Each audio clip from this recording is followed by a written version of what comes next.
U.S. lawmakers have reiterated their country's rock-solid commitment to Taiwan in a surprise visit to the island. 5 lawmakers from both the Republican and Democratic parties met Taiwanese President Tsai Ing-wen earlier on Friday. Their visit comes amid the worst tensions in decades between China and Taiwan. China has repeatedly sent military aircraft and ships into Taiwanese territory through the past year, in what analysts view as intimidation tactics. The visit by the U.S. delegation is the third by lawmakers from the United States this year. This is what their leader said.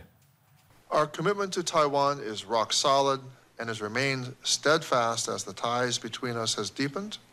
Taiwan is a democratic success story, a reliable partner, and a force for good in the world. The visit will come as good news for Taiwan in this year of rising tensions with China. The United States does not recognize Taiwan as a country, but is still its most important arms supplier. Taiwanese leader Tsai Ing-wen spoke of the ties between the island and the United States. In terms of the regional situation, Taiwan will continue to step up cooperation with the US, uphold our shared values of freedom and democracy, and ensure regional peace and stability.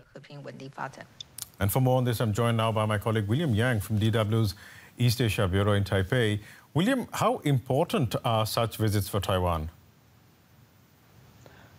Yeah, so today's visit and also the last visit earlier this month both focus on the dialogue between U.S. lawmakers and the defense officials here in Taiwan. So I think this is actually a very important reassurance for the Taiwanese government and also the officials over here that Washington is very interested in a more concrete and consistent and also a more in-person dialogue to talk about security measures, not, there are no details that were being revealed, obviously, but I think the fact that these consistent exchanges have been focusing more on the imminent threats coming from China or in the region, that will allow Taiwan to actually have a more concrete idea about where the U.S. government stands and how much support they can count on coming from Washington.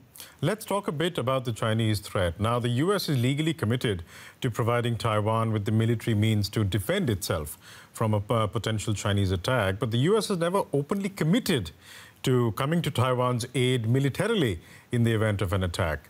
Is that the assurance that Taiwan wants, but the U.S. is not willing to give?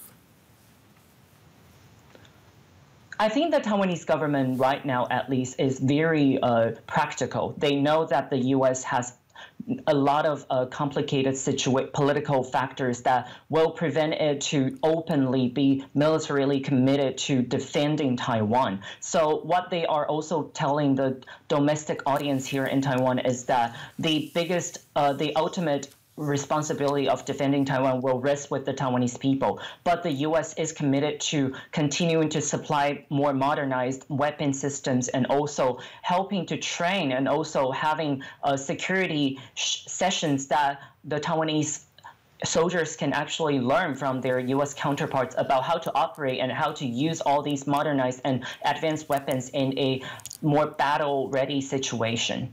Now, William, we've spoken about this earlier. Now, this year so far, China has, I think, sent in more than 150 warplanes into Taiwanese airspace. And Taiwan's defense minister also warned in October that China could essentially mount a full-scale invasion by 2025. Now, given this warning and these rising tensions, how are Taiwanese people reacting?